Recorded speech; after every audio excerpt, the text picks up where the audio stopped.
ചെമ്പനിപ്പൂ സീരിയലിന്റെ വരാനിരിക്കുന്ന episode review വിശേഷങ്ങളിലേക്ക് എല്ലാവർക്കും സ്വാഗതം. കഴിഞ്ഞ എപ്പിസോഡിന്റെ വിശേഷങ്ങൾ കേൾക്കാത്തവർ ആരെങ്കിലും ഉണ്ടെന്നുണ്ടെങ്കിൽ അതിന്റെ ലിങ്ക് ഞാൻ ഐക്കാർട്ടിലും അതുപോലെ പിൻ കമന്റ് ആയിട്ടും കൊടുത്തേക്കാവേ. ബാക്കി വിശേഷങ്ങൾ നോക്കാം. രേവതി വർഷയുടെ അടുത്ത് കാര്യങ്ങളെല്ലാം പറഞ്ഞിട്ടാണ് പോയത് എന്നുള്ള കാര്യം എല്ലാവരോടുമായിട്ട് പറയുന്നുണ്ട്. എന്നാൽ വർഷ ആ ഒരു കാര്യത്തെക്കുറിച്ച് ആരുടെടുത്തും പറഞ്ഞില്ലല്ലോ. അതിനെക്കുറിച്ച് ഇങ്ങനെ സംസാരിച്ചുകൊണ്ടിരിക്കുമ്പോഴാണ് വർഷ അങ്ങോട്ടേക്ക് കയറി വരുന്നത്.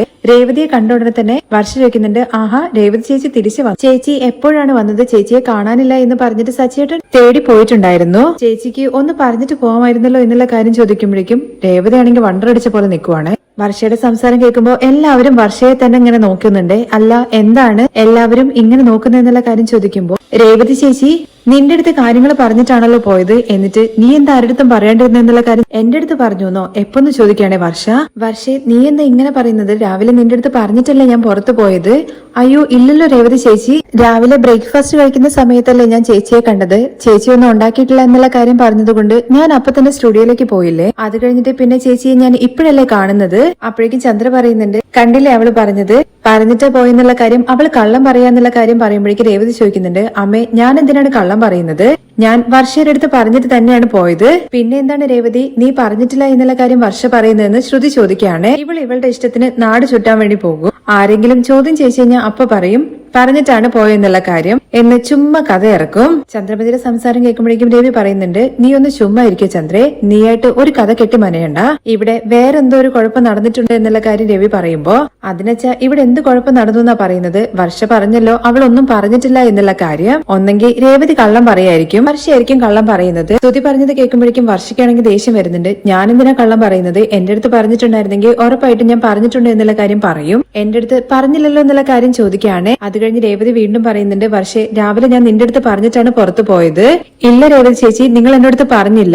ചേച്ചി എന്ത് പറഞ്ഞിട്ടാ പോയെന്നുള്ള കാര്യം ശ്രീകാന്ത് ചോദിക്കുമ്പോൾ ശ്രീകാന്ത് അവള് റെഡി ആയിക്കൊണ്ടിരിക്കുകയാണ്. ആ സമയത്ത് ഉള്ളിൽ പോയിട്ട് അവള് കുളിക്കാൻ വേണ്ടിയിട്ട് ബാത്റൂമിലേക്ക് കയറുമായിരുന്നു. ആ സമയത്താണ് പുറകിൽ നിന്നിട്ട് ഞാൻ പുറത്തു പോവുകയാണ്, അച്ഛന്റെ അടുത്ത് പറഞ്ഞിട്ട് പോണം എന്നുള്ള കാര്യം ഞാൻ പറഞ്ഞു. അവളാണെങ്കിൽ ശരി എന്നുള്ള കാര്യം എന്റെ അടുത്ത് തിരിച്ചും പറഞ്ഞു. അത് കേൾക്കുമ്പോൾ സച്ചി പറയുന്നുണ്ട്, അപ്പോ വർഷയാണ് മനഃപൂർവ്വം പോയി എന്നുള്ള കാര്യം പറയാതിരുന്നത്. നീ എന്താ കളിക്കാണോ എന്നുള്ള കാര്യം വർഷ സച്ചിയുടെ അടുത്ത് ചോദിക്കുമ്പോ അല്ല സച്ചിയേട്ടാ എനിക്കും ഒന്നും മനസ്സിലാവാതെ ഞാൻ കൺഫ്യൂഷനിലാണുള്ളത്. രേവതി ചേച്ചി ഞാൻ ചേച്ചിയുടെ അടുത്ത് ശരിയെന്ന് പറഞ്ഞു എന്നോ? അതേ വർഷേ അതിനുശേഷമാണ് ഞാൻ പുറത്തു പോയത്.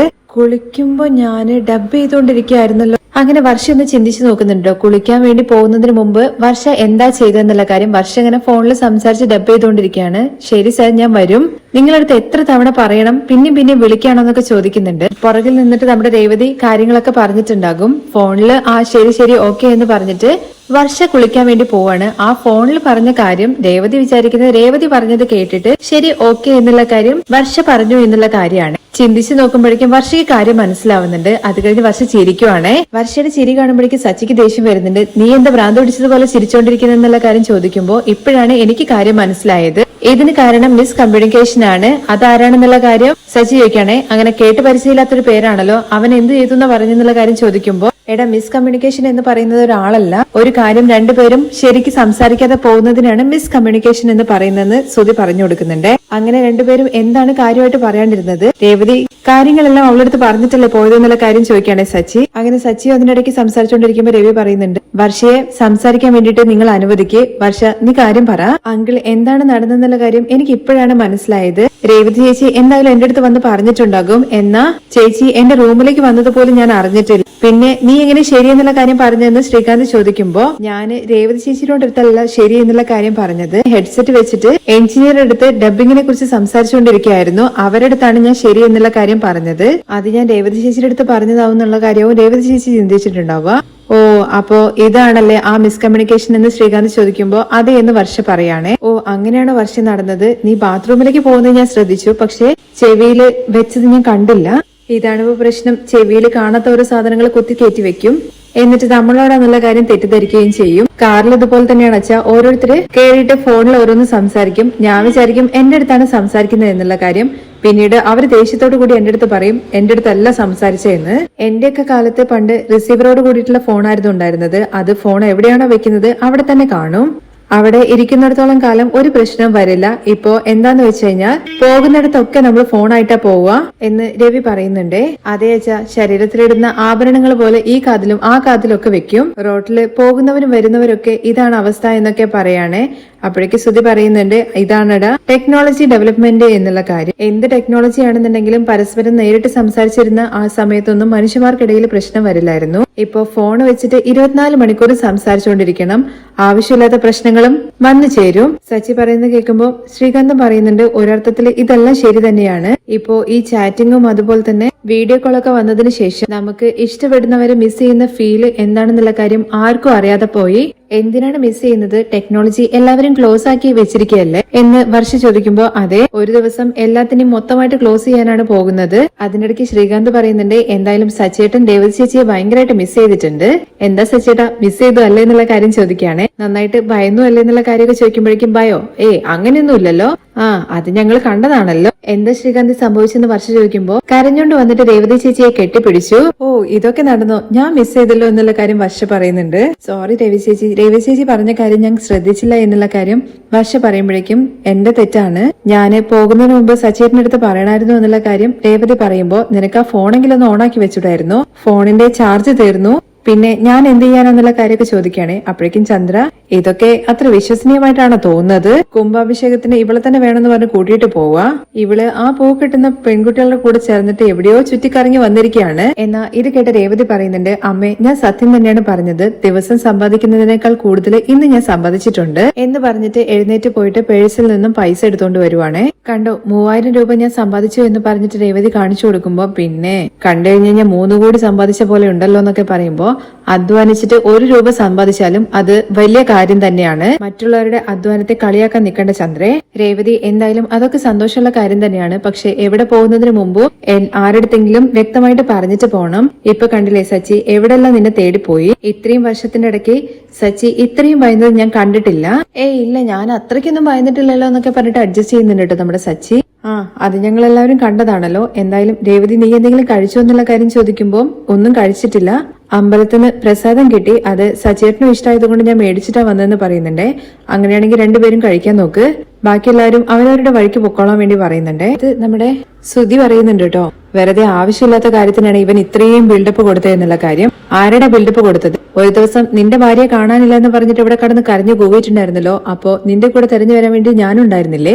എന്നാ നീ ഒരു വാക്കെങ്കിലും എന്റെ അടുത്ത് ചോദിച്ചോ? കൂടെ വരുന്നത് പോട്ടെ, അതുകൊണ്ട് അത് കൂടുതൽ വർത്താനൊന്നും പറയാൻ നിൽക്കണ്ട, പോവാൻ നോക്കുക എന്നുള്ള കാര്യം പറഞ്ഞ് സച്ചി ആട്ടുവാണേ. അത് കേട്ട ഉടനെ ശ്രുതി ചോദിക്കുന്നുണ്ട്, എന്തിനാ വെറുതെ ആവശ്യമില്ലാത്ത കാര്യങ്ങളെ കുറിച്ച് സംസാരിക്കുന്നത്, വാ എന്ന് പറഞ്ഞിട്ട് ശ്രുതിയെ വിളിച്ചുകൊണ്ട് പോവാണേ. അത് കഴിഞ്ഞ് ചന്ദ്രമതിയാണ് ലാസ്റ്റ് പോകുന്നത്. പോകുന്ന ചന്ദ്രമതിയുടെ അടുത്ത് അമ്മയെന്ന് പറഞ്ഞിട്ട് അവിടെ വിളിച്ചു നിർത്തുവാണ് കേട്ടോ രേവതി. ചന്ദ്രമതി തിരിഞ്ഞു നോക്കുമ്പോഴേക്കും, അമ്മ രാവിലെ പറഞ്ഞിട്ടുണ്ടായിരുന്നല്ലോ സച്ചേട്ടൻ ചുമ്മാ കടമയ്ക്ക് വേണ്ടിയിട്ടാണ് എന്നെ കൊണ്ടു നടക്കുന്നത് എന്നുള്ള കാര്യം. എന്നെ കാണാനില്ല എന്നുള്ള കാര്യം പറഞ്ഞപ്പോ സച്ചേട്ടൻ എവിടൊക്കെ പോയിട്ട് അലഞ്ഞു എന്നുള്ള കാര്യം അമ്മ കണ്ടില്ലേ? ഇപ്പൊ അമ്മയ്ക്ക് മനസ്സിലായില്ലേ സച്ചേട്ടന്റെ മനസ്സിൽ എന്റെ സ്ഥാനം എവിടെയാണെന്നുള്ള കാര്യം? അത് കേട്ടിട്ട് ഒന്നും മിണ്ടാൻ പറ്റാത്ത അവസ്ഥയിൽ ചന്ദ്രമതി വേഗം അവിടുന്ന് ഓടി രക്ഷപ്പെടുവാണ്. ചന്ദ്രമതി ഒന്നും മിണ്ടാതെ പോകുന്നത് കാണുമ്പോഴേക്കും സച്ചി രേവതിയോട് ചോദിക്കുന്നുണ്ട്, അല്ല രേവതി, അമ്മ എന്താ ഒന്നും മിണ്ടാതെ പോകുന്നത്? നീ അമ്മയെ സൈലന്റ് ആക്കി കളഞ്ഞല്ലോ എന്നുള്ള കാര്യം ചോദിക്കുമ്പോ അത് അങ്ങനെയാണെന്നുള്ള കാര്യം രേവതി പറയുന്നുണ്ട്. എന്തായാലും നമുക്ക് പോയിട്ട് ഭക്ഷണം കഴിച്ചാലോ, ടെറസിൽ പോയിരുന്ന് കഴിക്കാമല്ലോ എന്നുള്ള കാര്യം ചോദിക്കുമ്പോ കഴിക്കാം, പാർസൽ എടുത്തിട്ട് സച്ചിയേട്ടൻ പോയിക്കോ, ഞാൻ പ്ലേറ്റ് എടുത്തിട്ട് വരാം എന്ന് രേവതി പറയുന്നുണ്ട്. ശരി എന്ന് പറഞ്ഞിട്ട് ഹാപ്പി ആയിട്ട് നമ്മുടെ സച്ചിയും രേവതിയും കൂടി മുകളിലേക്ക് പോവാണ്. മോളില് പായൊക്കെ വിരിച്ചിരിക്കുന്നുണ്ട്. സച്ചി മുകളിൽ പാ വിരിച്ചുകൊണ്ടിരിക്കുന്ന സമയത്താണ് ലക്ഷ്മി സച്ചിയുടെ ഫോണിലേക്ക് വിളിക്കുന്നത്. വിളിച്ച ഉടനെ തന്നെ, സച്ചി മോനെ, മോളെ കുറിച്ച് എന്തെങ്കിലും വിവരം കിട്ടിയോ? അവള് ഇങ്ങോട്ടൊന്നും വന്നിട്ടില്ല, ഞാനും 2-3 പേരെടുത്തൊക്കെ വിളിച്ചു ചോദിച്ചു, അവരും ഒന്നും അറിയില്ല എന്നാ പറഞ്ഞത്. രേവതിയെ കുറിച്ച് എന്തെങ്കിലും വിവരം കിട്ടിയോ? അയ്യോ അമ്മേ, അമ്മ ഭയപ്പെടണ്ട, രേവതി വീട്ടിലേക്ക് വന്നു. ആണോ സച്ചി മോനെ? എന്തായാലും ഇപ്പോഴാണ് എന്റെ ജീവൻ തിരിച്ചു കിട്ടിയത്. എന്തു പറ്റി എന്നുള്ള കാര്യം ദേവു ചോദിക്കുമ്പോ രേവതി തിരിച്ചു വന്നു എന്നുള്ള കാര്യം ദേവുവിനെ അറിയിക്കുകയാണ്. അമ്മേ ക്ഷമിക്കണം എന്നോട്, ഞാന് അവള് വന്ന ഉടനെ തന്നെ അമ്മയെ വിളിച്ച് പറയേണ്ടതായിരുന്നു. പക്ഷെ അവള് വന്ന സന്തോഷത്തില് ഞാൻ അതങ്ങ് വിട്ടുപോയി. അവള് എവിടെ പോയതായിരുന്നു സച്ചി? ദേഷ്യത്തില് എവിടെയെങ്കിലും പോയി ഇരുന്നതായിരുന്നു എന്നുള്ള കാര്യം ചോദിക്കുമ്പോ അല്ല അമ്മേ, ഏതോ ഒരു അമ്പലത്തില് മാല കെട്ടാൻ വേണ്ടിയിട്ട് വിളിച്ചിട്ടുണ്ടായിരുന്നു, അവിടെ പോയതായിരുന്നു, അതുകൊണ്ടാണ് ലേറ്റ് ആയത്. അത്രേ ഉണ്ടായിരുന്നുള്ളൂ. കുറച്ചു സമയം കൊണ്ട് അവൾ ആളെ ഭയങ്കരമായിട്ട് പേടിപ്പിച്ച് കളഞ്ഞല്ലോ. അറ്റ്ലീസ്റ്റ് അവൾക്ക് ഒരു ഫോൺ ചെയ്തിട്ടാണെന്നുണ്ടെങ്കിലും കാര്യം പറഞ്ഞൂടായിരുന്നോ? ഫോൺ അമ്മേ ഓഫായി പോയതാണ്. രേവതി വർഷയുടെ അടുത്ത് പറഞ്ഞിട്ടാണ് പോയത്. എന്നിട്ട് അവൾ എന്താ പറയേണ്ടതെന്നുള്ള കാര്യം ലക്ഷ്മി ചോദിക്കുമ്പോ രേവതി പറഞ്ഞ കാര്യം അവൾ കേട്ടില്ല, ചെറിയൊരു കുഴപ്പമായി പോയി അമ്മേ. അതുകൊണ്ടാണ് അതൊക്കെ വിട്ടേക്ക്. എന്തായാലും അവള് തിരികെ വന്നല്ലോ, സന്തോഷമായി എന്നുള്ള കാര്യം ലക്ഷ്മി പറയുമ്പോ സോറി അമ്മയെ ആവശ്യമില്ലാതെ ഭയപ്പെടുത്തി. നിങ്ങളെ ഭക്ഷണം കഴിച്ചു എന്നുള്ള കാര്യം ചോദിക്കുമ്പോ ഇല്ല എന്ന് പറയണേ. ഇനി കഴിക്കണം. ശരി, എന്തായാലും ഭക്ഷണം കഴിച്ചിട്ട് കിടക്കാൻ വേണ്ടി നോക്ക്. രേവതി എടുത്ത് ഞാൻ രാവിലെ വരാൻ വേണ്ടി പറയാം. ശരി എന്ന് പറഞ്ഞിട്ട് ലക്ഷ്മി ഫോൺ വെക്കുകയാണ്. അത് കഴിഞ്ഞിട്ടാണ് രേവതി പ്ലേറ്റും അതുപോലെ വെള്ളമൊക്കെ എടുത്തിട്ട് വരുന്നത്. നിന്റെ അമ്മയാണ് വിളിച്ചതെന്നുള്ള കാര്യം സച്ചി പറയുമ്പോ അമ്മ എന്തിനാ ഇപ്പൊ വിളിച്ചതെന്നുള്ള കാര്യം രേവതി ചോദിക്കുന്നുണ്ട്. നീ വന്നു എന്നുള്ള കാര്യം അറിയാൻ വേണ്ടിയിട്ടാണ്. ഓ, അപ്പോഴേക്കും അവരെയും വിളിച്ചിട്ട് കാര്യം പറഞ്ഞായിരുന്നു. എല്ലായിടത്തും തേടിപ്പോയി ഞാൻ പിന്നെ അവിടെ മാത്രം വിളിച്ച് ചോദിക്കാതിരിക്കോ? നീ അറ്റ്ലീസ്റ്റ് അമ്മയുടെ അടുത്തെങ്കിലും പറഞ്ഞിട്ട് പോണായിരുന്നു. അപ്പോ നാളെ ഞാൻ പുറത്തു പോയി കഴിഞ്ഞ് കഴിഞ്ഞാൽ എല്ലാവരും വന്നിട്ട് എന്നെ ചോദ്യം ചെയ്യുമല്ലേ? എന്താ ഇതൊക്കെ? പോയ എനിക്ക് തിരികെ വരാൻ അറിയത്തില്ലേ? എന്തായാലും സച്ചേട്ടന്റെ ടെൻഷനൊക്കെ ഇപ്പൊ മാറും എന്നുള്ള കാര്യം ചോദിക്കുമ്പോ എനിക്കെന്ത് ടെൻഷൻ? അതൊന്നുമില്ലല്ലോ, നന്നായിട്ട് കരഞ്ഞ പോലെ ഉണ്ടല്ലോ എന്ന് രേവതി ചോദിക്കുമ്പോ കരഞ്ഞുന്നോ? ആര്? ഞാനോ? നല്ല കഥയായി. ഞാൻ എന്തിനാ കരയുന്നത്? പിന്നെ എങ്ങനെയാണ് സച്ചേട്ടന്റെ കണ്ണൊക്കെ ചുമന്നിരിക്കുന്നത്? ബൈക്കിലാണല്ലോ നിന്നെ തെരഞ്ഞു പോയത്. ഇതിന്റെ കാറ്റും ചൂടൊക്കെ അടിച്ചപ്പോ വന്നു പോയതാണ്. ഞാൻ വിശ്വസിച്ചു. എന്തായാലും സച്ചേട്ടന്റെ മുഖം കണ്ടു കഴിഞ്ഞാൽ തന്നെ അറിയാം നന്നായിട്ട് കരഞ്ഞിട്ടുണ്ടോ എന്നുള്ള കാര്യം മനസ്സിലാവുന്നുണ്ടല്ലേ? നിന്നെ കുറെ നേരമായിട്ട് കാണാണ്ടായി പോയില്ലേ, അതുകൊണ്ടാണ്. എന്തായാലും കാണാൻ പറ്റാണ്ടായി പോയല്ലോ. എവിടെങ്കിലും മറിഞ്ഞിരുന്ന് കണ്ടിട്ടുണ്ടായിരുന്നെങ്കിൽ നന്നായിട്ടിരുന്നേനെ. ഓഹോ, അപ്പൊ ഞാൻ കരയുന്നത് കണ്ടിട്ട് രസിക്കാനാണല്ലേ നിന്റെ ഉദ്ദേശം? അതല്ല സച്ചേട്ടാ, സച്ചേട്ടന് എന്നോടുള്ള സ്നേഹം കാണണമെന്നാണ് ഞാൻ വിചാരിച്ചത്. എന്നാ വന്ന ഉടനെ തന്നെ നിങ്ങളെ അടിക്കാൻ വേണ്ടിട്ട് എന്റെ നേർക്ക് കൈയൊങ്ങിയില്ലേ, അതിൽ നിന്ന് തന്നെ മനസ്സിലായി നിങ്ങൾക്ക് എന്നോടുള്ള സ്നേഹം. ഓ, അപ്പൊ അടിക്കാൻ വേണ്ടി വന്നു കഴിഞ്ഞാല് സ്നേഹമാണെന്നാണോ അർത്ഥം എന്ന് സച്ചി ചോദിക്കുമ്പോ അതെ സച്ചിയേട്ടാ, ഇപ്പോ ഒരു കുട്ടി അമ്മ അറിയാതെ എങ്ങോട്ടെങ്കിലും പോയെന്ന് വിചാരിച്ചോ, അമ്മ ആ കുഞ്ഞിനെ കണ്ട ഉടനെ തന്നെ ആദ്യം അടിക്കാനാണ് കൈയോങ്ങുക എന്ന് കരുതിയിട്ട് അത് ദേഷ്യം എന്നുള്ള കാര്യം അർത്ഥമൊന്നുമില്ല. അതും സ്നേഹം തന്നെയാണ്. ആ സ്നേഹം ഇന്ന് ഞാൻ സച്ചേട്ടന്റെ കണ്ണിൽ കണ്ടു. ഓ, കണ്ണിൽ നോക്കിയിട്ട് കാര്യങ്ങളൊക്കെ പറയുമെന്നുള്ള കാര്യം ചോദിക്കുമ്പോ പെണ്ണുങ്ങൾക്ക് അത് ഈസി ആയിട്ട് മനസ്സിലാകും. രാവിലെ നീ ദേഷ്യത്തിലായിരുന്നല്ലോ, അപ്പൊ ഞാൻ വിചാരിച്ചു നീ എങ്ങോട്ടെങ്കിലും പോയി കാണുമെന്ന്. ദേഷ്യമില്ലായ്മയൊന്നുമില്ല, പക്ഷെ നിങ്ങൾ വായ തോന്നുന്ന കാര്യങ്ങളൊക്കെ പറയും. ഞാൻ ഈ വീട്ടിലേക്ക് വന്ന ഉടനെ തന്നെ അച്ഛമ്മയും അച്ഛനും എന്റെ അടുത്ത് തെളിവായിട്ട് കാര്യങ്ങൾ പറഞ്ഞിട്ടുണ്ട്. മനസ്സിൽ വെച്ചിട്ട് നിങ്ങൾക്കൊന്നും സംസാരിക്കാൻ അറിയത്തില്ല, അത് എനിക്കറിയാം. പിന്നെന്തിനാ നിനക്ക് ഞാൻ സംസാരിച്ചപ്പോ ദേഷ്യം വന്നെന്നുള്ള കാര്യം ചോദിക്കുമ്പോഴേക്കും രേവതി സച്ചിയെ നുള്ളുന്നുണ്ട്. എനിക്ക് വേദനിക്കുന്നു എന്ന് പറഞ്ഞിട്ട് കൈ വെടിയിപ്പിക്കുകയാണ്. ഇപ്പൊ നിങ്ങൾക്ക് നന്നായിട്ട് വേദനിച്ചില്ലേ? അതുപോലെ തന്നെയാണ് നിങ്ങൾ സംസാരിക്കുമ്പോ എനിക്കും വേദനിച്ചത്. ദേഷ്യം ഉണ്ടായത് അപ്പൊ അതോടുകൂടി പോവുകയും ചെയ്തു. നിനക്ക് ദേഷ്യം പോയി, പക്ഷെ നീ എന്നെ ഭയപ്പെടുത്തല്ലേ ചെയ്തത്? റോഡിലെല്ലാം ഞാൻ അലഞ്ഞു തിരിഞ്ഞു നടന്നു എന്നുള്ള കാര്യം പറയുന്നുണ്ട്. നിങ്ങൾ എന്നെ തേടിയിട്ട് എവിടൊക്കെ പോയി എന്നുള്ള കാര്യം രേവതി ചോദിക്കുമ്പോ നീ പോകുന്ന ഇടം ഒരിടം പോലും ഞാൻ വിട്ടിട്ടില്ല. മാർക്കറ്റ്, പൂ വെക്കുന്ന സ്ഥലം, ബസ് സ്റ്റാൻഡ്, റെയിൽവേ സ്റ്റേഷൻ, അവസാനം പോലീസ് സ്റ്റേഷൻ വരെ പോയി. അവിടെ നിങ്ങൾ എന്തിനാ പോയെന്നുള്ള കാര്യം ചോദിക്കുമ്പോ അച്ഛനും ഭയന്നു. അതുകൊണ്ട് കംപ്ലൈന്റ് കൊടുക്കാൻ വേണ്ടി പറഞ്ഞു പോലീസ് സ്റ്റേഷനിൽ പോയിട്ട് ഞാൻ അവിടെയും പോയി. അവിടെ മറ്റൊരു കൂത്ത് നടന്നു. എന്തെന്നുള്ള കാര്യം ചോദിക്കുമ്പോ അവിടെ എനിക്ക് മുമ്പേ നിന്റെ അനിയൻ പോയി ഇരുന്നിട്ടുണ്ടായിരുന്നു. ചരത്തോ, അവൻ എന്തിനാ അവിടെ വന്നെന്നുള്ള കാര്യം ചോദിക്കുമ്പോ എന്നെ കാണാനില്ല എന്ന് പറഞ്ഞിട്ട് കംപ്ലൈന്റ് കൊടുക്കാൻ വേണ്ടി വന്നതാണോ? നിന്നെ കാണാതായി പോയതിന്റെ പേരിലല്ല അവൻ കംപ്ലൈന്റ് കൊടുക്കാൻ വേണ്ടി വന്നത്. നിന്നെ ഞാൻ കഷ്ടപ്പെടുത്തുന്നു, നിന്നെ ഞാൻ എന്തോ കൊന്നു എന്നുള്ള രീതിയിൽ വരെ അവൻ പോയിട്ട് അവിടെ സംസാരിച്ചു. അതിനു വേണ്ടിയിട്ട് എന്നെ അറസ്റ്റ് ചെയ്യാൻ വേണ്ടിയിട്ട് കംപ്ലൈന്റ് കൊടുത്തു. ഇത് കേൾക്കുമ്പോ രേവതി ചോദിക്കുന്നുണ്ട്, അവൻ എന്തിനാ അങ്ങനെയൊക്കെ ചെയ്തത്? അവന് തലയ്ക്ക് വട്ടാണോ? ഇത് അവൻ ചെയ്തതുപോലെയല്ല എനിക്ക് തോന്നുന്നത്. അവനെ ആരോ പെരികയറ്റി വിട്ടതാണ്. അവിടെ വെച്ച് തന്നെ അവന് രണ്ടെണ്ണം ഞാൻ കൊടുത്തേനെ. പക്ഷെ നിന്നെ പേടി നടക്കുന്ന ആ ടെൻഷനിൽ ഞാൻ വേഗം പോന്നു. അവനൊരിക്കലും ഇങ്ങനെ ചെയ്യുന്നു ഞാൻ കരുതിയില്ല എന്ന് രേവതി പറയുമ്പോ അതൊക്കെ വിട്ടേക്ക്. എന്തായാലും അവൻ കിട്ടിയ അവസരം മുതലെടുക്കാൻ വേണ്ടി നോക്കിയതാണ്. വീട്ടിൽ ഞാൻ ആരടുത്തും ഈ കാര്യം പറഞ്ഞിട്ടില്ല, നീയും ആരടുത്തും പറയണ്ട. എന്തായാലും അവന്റെ അടുത്ത് ഞാൻ പിന്നീട് സംസാരിച്ചോളാം.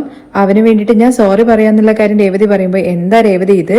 വെറുതെ അവന് വേണ്ടിട്ട് ഒരു സോറി കളയുന്നു. അവൻ ചെയ്തതിന് നീ എന്ത് ചെയ്യാനാണ്? ആ പ്രസാദം വിളമ്പാൻ വേണ്ടി പോകുമ്പോഴേക്കും നിക്ക് ആ പൂ ഇങ്ങോട്ട് എടുക്കുന്നുള്ള കാര്യം പറയണേ. കഴിച്ചതിന് ശേഷം നമുക്ക് പൂ വെക്കാൻ എന്നുള്ള കാര്യം പറയുമ്പോ നിന്റെ അടുത്ത് ഞാൻ എടുക്കാനല്ലേ പറഞ്ഞത്? എനിക്ക് പൂ വെക്കണം. പൂ എടുത്തിട്ട് സച്ചി തന്നെ രേവതിയുടെ കത്താലയിൽ വെച്ചു കൊടുക്കുന്നുണ്ട്. വെച്ചു കൊടുത്തതിന് ശേഷം സച്ചിയുടെ അടുത്ത് ഭക്ഷണം കഴിക്കാൻ വേണ്ടി പറയണേ. എന്നെ തേടിയിട്ട് ഒരുപാട് അലഞ്ഞല്ലേ, ഭക്ഷണമൊന്നും കഴിക്കാൻ വേണ്ടി പറ്റിയിട്ടുണ്ടാവില്ല, സച്ചേട്ടൻ കഴിക്കുക എന്നുള്ള കാര്യം പറയുമ്പോ നീ രാവിലെ പോയതല്ലേ, ജോലി എന്ന് കണ്ടു കഴിഞ്ഞു കഴിഞ്ഞാൽ പിന്നെ നീ ഭക്ഷണത്തിന്റെ കാര്യം ശ്രദ്ധിക്കില്ല എന്നുള്ള കാര്യം എനിക്ക് നന്നായിട്ട് അറിയാം.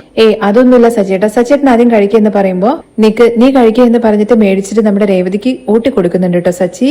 രേവതിക്ക് വാരി കൊടുക്കുന്നുണ്ട്, അതിന്റെ ഇടയ്ക്ക് സച്ചിയും കഴിക്കുന്നുണ്ട്. തുടർന്ന് സച്ചിക്കും രേവതി വാരി കൊടുക്കുന്നുണ്ട്. അങ്ങനെ രണ്ടുപേരും പരസ്പരം ഷെയർ ചെയ്ത് കഴിക്കുകയാണ്. തുടർന്ന് പിറ്റേ ദിവസം രാവിലെയാണ് കാണിക്കുന്നത്. രേവതിയുടെ വീട്ടില് ലക്ഷ്മി അതുപോലെ ദേവും കൂടി ചേർന്നിരുന്നിട്ട് പൂ കെട്ടിക്കൊണ്ടിരിക്കുകയാണ്. അമ്മ ചേച്ചി വിളിച്ചോ എന്നുള്ള കാര്യം ചോദിക്കുമ്പോ ഇല്ലടി, സച്ചിമോൻ വിളിച്ചിട്ട് അവൾ വന്നു എന്നുള്ള കാര്യം പറഞ്ഞു. പിന്നെ അവള് വിളിക്കുന്ന കരുതിയത്, പക്ഷെ ഇതുവരെ വിളിച്ചിട്ടില്ല എന്ന് ലക്ഷ്മി പറയുന്നുണ്ടേ. അത് ചിലപ്പം ചേച്ചി വിളിക്കുമായിരിക്കും, ജോലി തിരക്ക് എന്തെങ്കിലും ആയിരിക്കും അമ്മേ, ചേച്ചി എന്തായാലും വിളിച്ചോളൂ എന്നൊക്കെ പറയുന്നുണ്ട്. അപ്പോഴേക്കും രേവതി ആണെന്നുണ്ടെങ്കിൽ വീട്ടിലെത്തിയിട്ടുണ്ട്. അമ്മയെന്ന് വിളിച്ചും കൊണ്ട്, വാ രേവതി, നിന്നെ കുറിച്ച് ഞങ്ങളിപ്പോ സംസാരിച്ചുകൊണ്ടിരിക്കുകയായിരുന്നു, നീ എന്താ പെട്ടെന്ന് വന്നത്, എന്തെങ്കിലും പ്രശ്നമുണ്ടോ എന്നുള്ള കാര്യം ചോദിക്കുമ്പോ, അതെന്താ അമ്മ അങ്ങനെ ചോദിച്ചത്, എന്തെങ്കിലും പ്രശ്നമുണ്ടെങ്കിൽ മാത്രമേ എനിക്ക് ഇങ്ങോട്ട് വരാൻ വേണ്ടി പറ്റൂ, ഇന്നലെ രാത്രി ലേറ്റ് ആയിട്ടല്ലേ ചേച്ചി വന്നെന്നുള്ള കാര്യം ചോദിക്കുമ്പോ, അതെ ഇന്നലെ കുറച്ച് ലേറ്റ് ആയി പോയിടി, നീ ഇത്രയും നേരം ഏത് അമ്പലത്തിൽ പോയി പൂ കെട്ടായിരുന്നു എന്നുള്ള കാര്യം ലക്ഷ്മി ചോദിക്കുമ്പോ, അമ്മേ ഒരു അമ്പലത്തിന്റെ പേര് അവിടെ കുംഭാഭിഷേകമായിരുന്നു, പോയിട്ട് പൂ കെട്ടാൻ വേണ്ടിയിട്ട് ചേച്ചി വന്ന് വിളിച്ചതായിരുന്നു, മാല കെട്ടാൻ വേണ്ടിയിട്ട് ആളുകൾ കുറവായിരുന്നു, അതുകൊണ്ടാണ് കുറച്ച് ലേറ്റ് ആയി പോയത്, ഇന്നലെ സച്ചേട്ടൻ വിളിച്ചിട്ട് ചേച്ചി വീട്ടിലെത്തിയിട്ടില്ല എന്നുള്ള കാര്യത്തെ കുറിച്ച് പറഞ്ഞപ്പോ ഞങ്ങൾ വല്ലാതെ ഭയന്നു പോയി ചേച്ചി, ഇതിനു മുമ്പ് ഞാൻ പൂ കെട്ടാനൊക്കെ പോയിട്ട് ലേറ്റ് ആയിട്ട് വന്നിട്ടില്ല എന്നുള്ള കാര്യം രേവതി ചോദിക്കുമ്പോ, അതൊക്കെ പണ്ട്, ഇപ്പോ കല്യാണം കഴിഞ്ഞ് ഭർത്താവ് എന്ന് പറഞ്ഞ് ഒരുത്തനില്ലേ നിനക്ക്, നീ സച്ചിയുടെ അടുത്തെങ്കിലും ഒരു വാക്ക് ഫോൺ ചെയ്തിട്ട് പറയേണ്ടിയിരുന്നില്ലേ, ഫോണ് ഓഫായി പോയതാണ് അമ്മേ, ചുമ്മാ പറയേണ്ട ചേച്ചി, ഇന്നലെ ഉച്ച മുതലേ സച്ചേട്ടൻ ചേച്ചിയെ വിളിച്ചിട്ടുണ്ടായിരുന്നു, ചേച്ചി ഫോൺ എടുക്കാതിരുന്നതാണ്,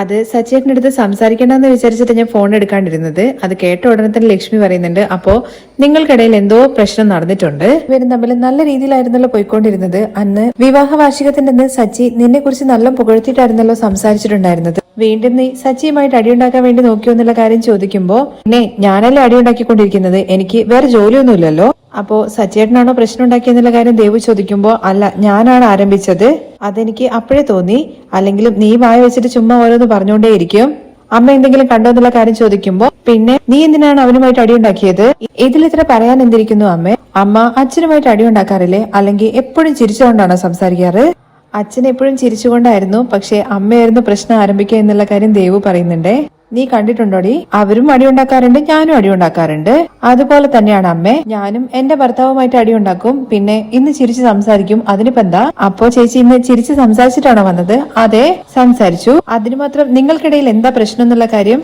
ലക്ഷ്മി ചോദിക്കുമ്പോ, അതറിഞ്ഞിട്ട് അമ്മ ഇപ്പൊ എന്താ ചെയ്യാൻ വേണ്ടി പോകുന്നത്, അതൊക്കെ ഞങ്ങൾക്കിടയിലുള്ള കാര്യമാണ്, അതൊക്കെ വിട്ടേക്കമ്മ, കേട്ടില്ല അമ്മേ, ഇപ്പൊ നമ്മളടുത്തൊന്നും കാര്യം പറയില്ല, അവർക്കിടയിലുള്ളതാണ് എല്ലാം, അങ്ങനെ അവർക്കിടയിൽ തന്നെ കാര്യങ്ങളൊക്കെ പറഞ്ഞ് അവസാനിപ്പിച്ചു കഴിഞ്ഞാൽ നമുക്ക് സന്തോഷമുള്ള കാര്യമാണ്, എന്നാ രേവതി ഇനി ഒരു തവണ കൂടിയും സച്ചിയുടെ അടുത്ത് സംസാരിക്കാതെ പുറത്തെവിടെയും പോവാൻ വേണ്ടി പാടില്ല, പാവാണ് സച്ചി, നിന്നെ തേടി എവിടെയെല്ലാം പോയെന്നുള്ള കാര്യം നിനക്ക് അറിയോ, അത് കേൾക്കുമ്പോ രേവതിക്കും വിഷമാവുന്നുണ്ട്.